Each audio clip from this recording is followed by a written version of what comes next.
오늘 저희들에게 주시는 하나님의 말씀은 구약성경 레위기 19장 1절로부터 3절까지 말씀되겠습니다. 오늘 주시는 하나님의 말씀은 레위기 19장 1절로 3절 말씀입니다. 함께 말씀을 합독하겠습니다. 여호와께서 모세에게 일러 가라사대 너는 이스라엘 자손의 온 회중에게 고하여 이르라. 너희는 거룩하라. 나 여호와 너희 하나님이 거룩함이니라. 너희 각 사람은 부모를 경외하고 나의 안식일을 지키라. 나는 너희 하나님 여호와니라. 아멘. 기도하고 말씀 나누겠습니다. 하나님 아버지, 이 부족한 종을 자비로운 손길로 덮어주시고 허물과 약함도 가리워 주셔서 하나님의 말씀이 권세 있게 증거되게 하여 주시고 말씀이 은혜가 되게 하여 주옵소서. 부족한 자를 주님께 의탁하오며 예수님의 이름으로 기도하옵나이다. 아멘.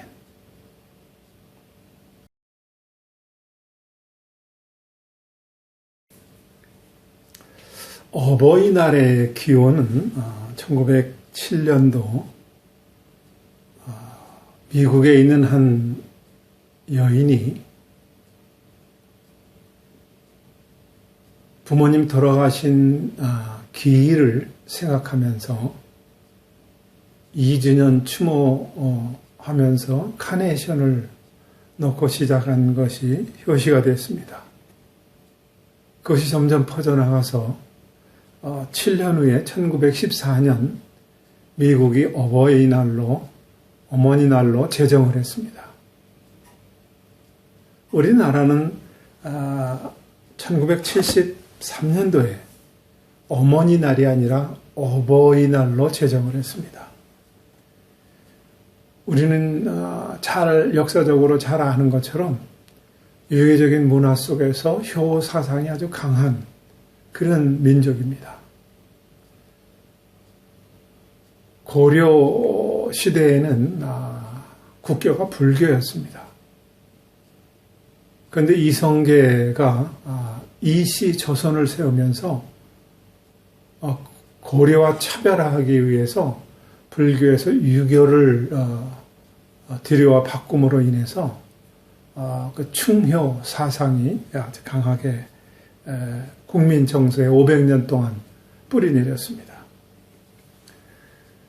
이 유교의 효윤리는 굉장히 엄격합니다. 예컨대 부모가 병이 들었을 때에는 그 병의 차도를 알아보기 위해서 자식이 대소변을 아침마다 맛을 봐야 된다는 이런 충격적인 사실도 있습니다. 또 부모가 돌아가시면은 쉬묘살이라고 해서 부모를 모신 그 묘 옆에 초가집 하나를 져놓고 거기서 3년 동안 거처를 했습니다. 그 이유는 나를 낳고 3년 동안 부모가 나를 키우면서 먹이고 그리고 씻기고 그리고 모든 일을 다 한 것처럼 나도 최소한도 3년은 부모의 묘지 옆에서 그렇게 살아야 된다는 겁니다. 이 3년 동안은 물론 벼슬 관직도 다 내려놔야 됐고 농사도 짓지 않았습니다. 여자를 가까이에서는 안 됐습니다. 그리고 하늘이 부끄럽다고 그래서 넓은 갓을 이렇게 쓰고 하늘을 쳐다보지 않았습니다. 그러니까 이 유교의 그 효윤리를 지키려고 그러면 살림이 거덜나고 가정이 아주 피폐될 정도였습니다. 실제적으로 임진왜란이 일어났는데 한 장수가 부모님이 돌아가시고 3년 동안 심여살이를 해야 되는데 그 심여살이 중이라고 해서 전쟁에 부름을 받고 참석을 안 한 그런 예도 있습니다. 나라가 풍전등화인데 나라를 지키는 것보다 부모에게 효를 다해야 된다는 효윤리, 유교적인 사상에서 그런 일이 비롯됐습니다. 이렇게 500년을 내려온 그 유교의 효윤리가 있는데 오늘날은 부모님을 어떻게 모시는가? 참 많이 변했습니다. 외국에 나가서 늙은 부모를 버리고 오는 자식이 있다는 얘기도 심심치 않게 듣습니다. 늙은 부모님을 모시지 않아서 노인네들이 혼자 사는 독거 노인이 많다는 얘기도 듣습니다. 나이든 부모를 귀찮아해서 양로원에 보내는 자식들도 많습니다. 그래서 나이가 들면 조선족 아줌마의 돌봄 속에서 있다가 조선족 아줌마 품에서 죽는다는 그런 얘기도 있습니다. 또 특별히 부모가 치매에 걸리면은 참 자식도 어떻게 할 수 없는 그런 시대에 우리가 살고 있습니다. 오늘 성경에서 부모님에게 어떻게 하라 하는가? 오늘 이 부모에 대한 말씀을 함께 듣겠습니다. 오늘 1절에 보니까 여호와께서 모세에게 일러 가라사대 율법을 주시면서 하신 말씀입니다. 2절 너는 이스라엘 자손의 온 회중에게 고하여 이르라. 너희는 거룩하라. 나 여호와가 너희 하나님인데 하나님의 거룩함이니라 그랬어요. 거룩하신 하나님이 너희도 거룩하라 하고 율법에 주신 말씀입니다. 그리고 이어서 3절에 너희 각 사람은 부모를 경외하고 나의 안식일을 지키라. 나는 너희 하나님이 여호와니라. 여호와를 경외하라. 히브리어 야레라는 말인데요. 이것은 여호와를 경외할 때 사용하는 말이에요. 근데 이 말을 부모에게도 사용했습니다. 그러니까 부모님과 하나님을 경외하는 것은 동일시하고 같다는 얘기입니다. 출애굽기 20장 12절에 보면 내 부모를 공경하라 했는데 이때 쓴 말이 카베드라고 하는 동사입니다. 명령어로 사용했어요. 그러니까 오직 하나님과 부모에게만 사용했던 이 카베드라는 말도 구약성경에서 딱 4번 나오는데 하나님께 했고 그리고 부모에게 쓴 말입니다. 그러니까 부모와 하나님은 동일시하는 거죠. 부모를 홀대하거나 부모에게 폐륜을 하면 그것은 하나님께 하는 것이다 그 말이에요. 이 말은 왕이나 선지자나 제사장에게 쓰지 않았습니다. 오직 하나님과 부모님에게만 쓴 말이에요. 그러니까 부모를 공경하지 않는다. 그리고 폐륜을 넘어서 이것은 하나님께 대한 도전이고 하나님께 대한 반항이고 하나님께 대한 반역이 되는 겁니다. 레위기 20장 9절에 보면 무릇 그 아비나 그 어미를 저주하는 자는 반드시 죽일지니 그랬어요. 아비나 어미를 키워줬는데 저주하는 자식이 있으면 그건 죽여라. 출애굽기 21장 15절에 보면은 자기 아비나 어미를 치는 자는 반드시 죽일지니라. 아주 율법에 강력합니다. 출애굽기 21장 17절에 보면은 그 아비나 어미를 저주하는 자는 반드시 죽일지니라. 엄격하게 적용했습니다. 이것은 왜? 하나님께 하는 거니까. 또 신명기 27장 16절에 보면은 그 부모를 경홀히 여기는 자는 저주를 받을 것이라 할 것이요 모든 백성이 아멘 할지니라 그랬어요. 부모를 경홀히 여겨도 안 돼요. 저주하고 부모를 치는 자 이것은 둘째 놓고 경홀히 여기는 자는 저주를 받을 것이다. 모든 백성은 잔소리하지 말고 아멘 해라 그러는 거죠. 그러므로 부모에게 대들어서도 안 되고, 부모를 업신여겨서도 안 되고, 부모를 경홀히 여겨서도 안 되고, 나아가서 부모의 허물을 들춰내서도 안 됩니다. 우리는 노아의 얘기를 너무나 잘합니다. 노아가 홍수의 모든 인류가 심판을 받고 살아남아서 가족이 함께 살면서 농사를 지을 때에 포도 농사가 잘 돼서 포도주를 마시고 술에 취해서 벌거벗고 잠을 잔 사건이 있는 것을 우리가 너무나 잘 압니다. 이때 자식들이 들어왔다가 아버지의 벌거벗은 것을 보고 함이라고 하는 자식은 나가서 우리 아버지가 이랬다고 고했습니다. 근데 셈과 야벳은 뒷걸음질 치고 아버지의 그 부끄러운 모습을 보지 않고 덮었습니다. 술이 깨서 노아가 이 사실을 알고 난 뒤에 함에게 저주를 하지 않습니까? 부모가 부끄러운 일을 술을 취해서 했는데도 불구하고 아비의 허물을 덮어야만 된다는 사실을 우리에게 말하고 있는 겁니다. 왜? 이렇게 강력하게 경고하는가? 그 부모는 하나님과 같은 위치에 있어요. 하나님은 나를 창조하셨고 부모님은 그 부모라는 통로를 통해서 이 자식의 세상에 나를 나오게 했거든요. 그래서 부모가 제2의 창조자입니다.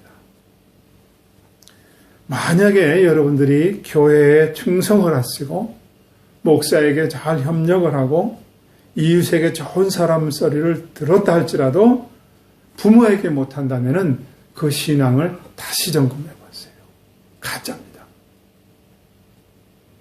왜냐하면 하나님과 부모는 하나예요.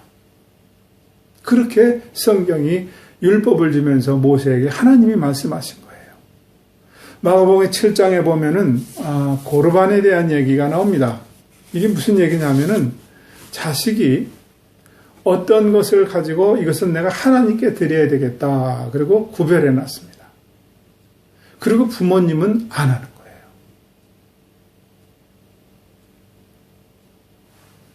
예컨대 돈을 가지고 하나님께 드려야 되겠다고 해놓고 부모에게 이 돈을 여러 가지로 삶이 형편이 어려운데 안 드리는 거예요. 그것을 예수님이 보고 질책을 하셨습니다. 너희는 고르반 하면은 하나님께 드리면 된다고 얘기하지만 나는 그렇게 생각하지 않는다. 부모에게 하라는 거예요. 하나님께 드린다고 하는 것은 부모를 소홀히 해서는 절대 안 된다는 거예요. 요즘은 쓸쓸한 얘기가 많이 들립니다. 부모가 반려동물만도 못하다는 얘기를 듣습니다. 집에는 반려동물이 많습니다. 개도 있고 고양이도 있고 여러 가지 동물들이 많은데 휴가를 가게 되면은 데려갈 수 없으니까 개나 고양이나 이렇게 거두는 호텔이 따로 있대네요. 거기다 돈을 내고 갖다 맡기고 갑니다. 그런데 부모는 그렇게 하지 않습니다. 휴가 갔다 오면 제일 먼저 반려동물을 찾아서 반려동물을 안고 기뻐하고 좋아합니다. 근데 부모는 그렇게 하지 않습니다. 그래서 부모는 개만도 못하다는 그런 얘기를 하고 있는 세상입니다. 이런 망할 놈의 세상이 어디 있습니까? 자식놈들이 말을 안 듣습니다. 부모에게 말도 못하게 합니다.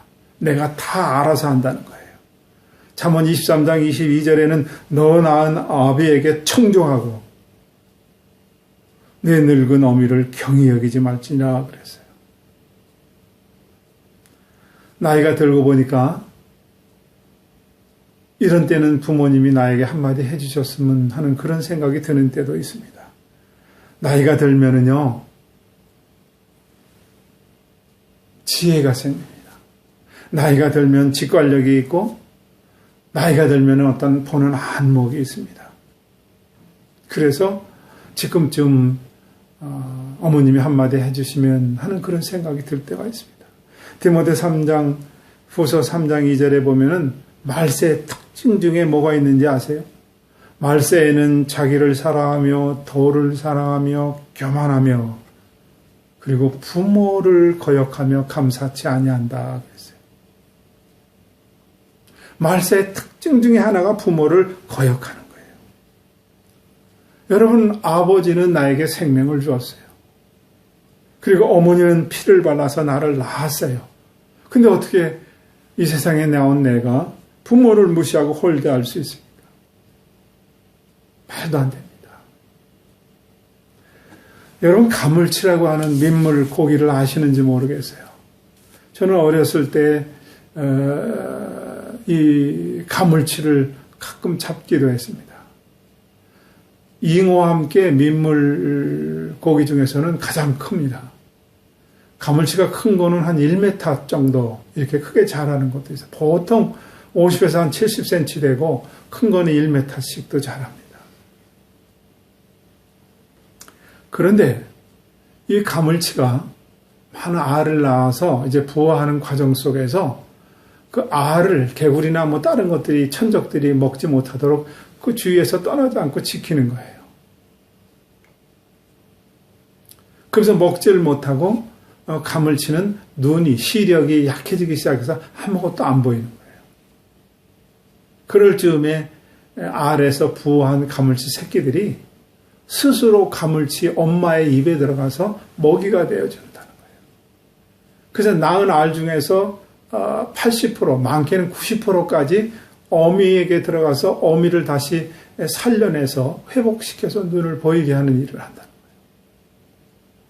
그래서 낳은 알 중에서 10%, 20%밖에는 부화해서 새끼가 성장한 그런 얘기를 제가 들었습니다.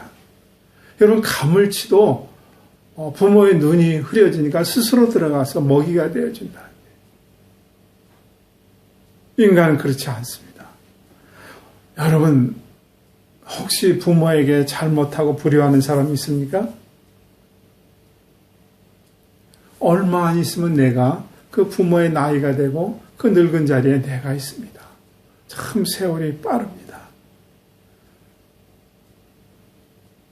얼마 남지 않은 부모님의 시간 잘 아세요. 유행가 가사처럼 있을 때 잘해, 있을 때 잘해, 있을 때 잘하시기 바랍니다.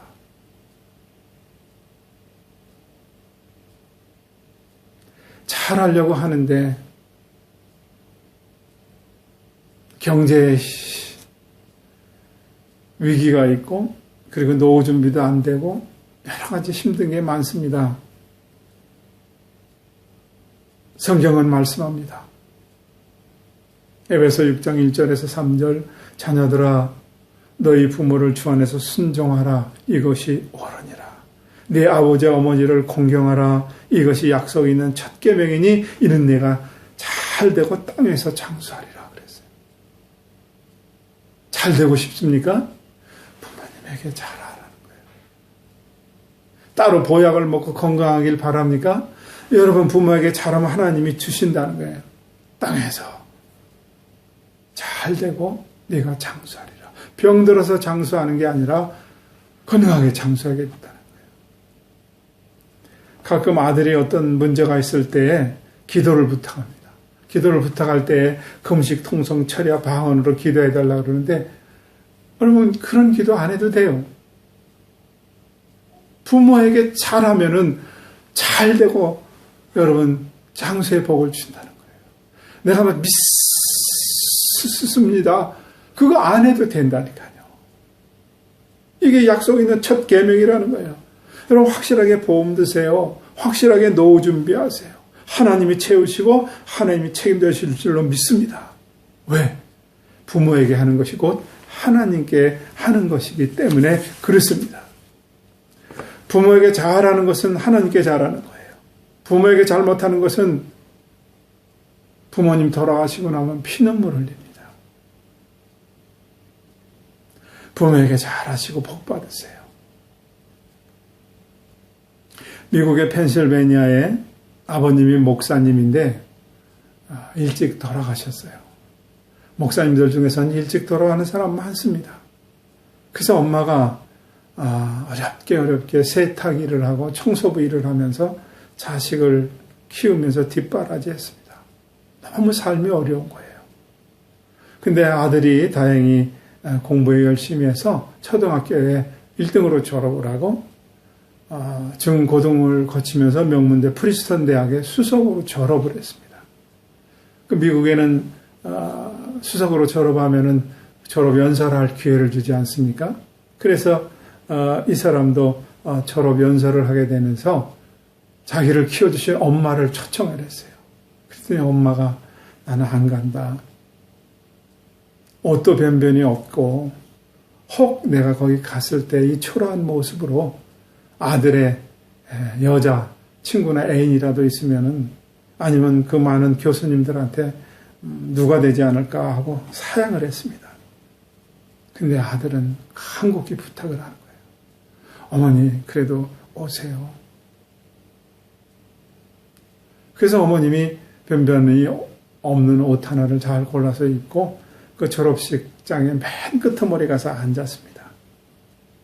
아들이 순서에 의해서 수석 졸업에 그 금메달을 목에 걸고 연설을 하는 겁니다. 내가 오늘 이 자리에 있는 것은 첫째는 하나님의 은혜입니다. 둘째는 저를 지도해 주신 교수님 덕분입니다. 그리고 특별히 저희 어머님이 계심으로 내가 이 자리에 있습니다.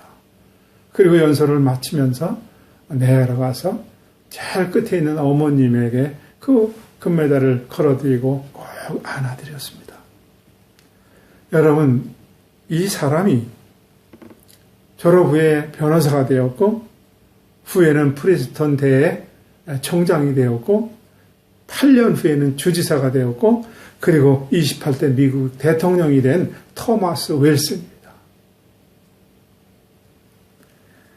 이 토마스 윌슨은 우리나라 3.1운동 할 때 우리나라의 주권에 의해서 주권을 생각하고 힘을 실어줬던 사람이고 노벨 평화상도 탔습니다.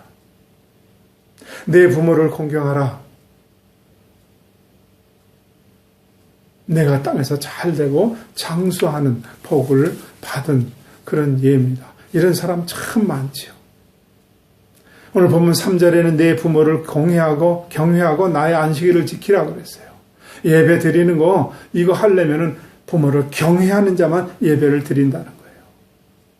나는 지금 부모에게 어떻게 하고 있는지 깊이 생각해 보세요. 혹 반려동물만도 못하게 부모를 대하고 있지는 않은지, 교회에게 충성하고 목회자에게 잘 협력하지만 부모님에게는 소홀하지 않은지, 생업이라는 핑계로 부모님을 잊고 살질 않는지, 부모님 늙어서 별 볼 일 없다고 홀대하고 무시하지 않는지. 여러분 반포지효라는 말 잘 아시지 않습니까? 어묵 까마귀가 늙어서 더 이상 날갯짓을 못해서 먹이를 구하지 못하면은 새끼가 먹이를 거기다 준다는 거예요. 까마귀도 그래요. 여러분 삼지레라는 말이 있습니다. 비둘기는 항상 부모보다 가지 3가지 밑에 앉는다는 거예요. 비둘기도 이렇다는 거예요.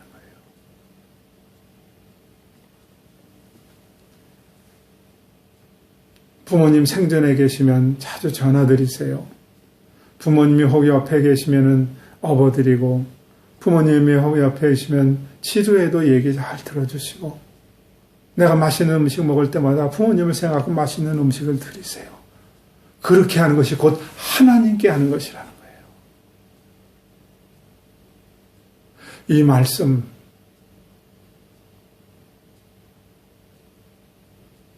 여러분 살면서 꼭 실천할 수 있기를 바랍니다. 그래야 하나님 앞에 가서 부끄러움 당치 않습니다. 기도하겠습니다. 하나님 아버지, 제가 준비한 것은 여기까지입니다. 나머지는 하나님께서 역사하셔서 평생을 살아가면서 이 말씀이 기억나게 하여 주시옵소서. 부모님께 적용되는 말씀이 되도록 성령으로 함께하여 주시옵소서. 예수님의 이름으로 기도하옵나이다.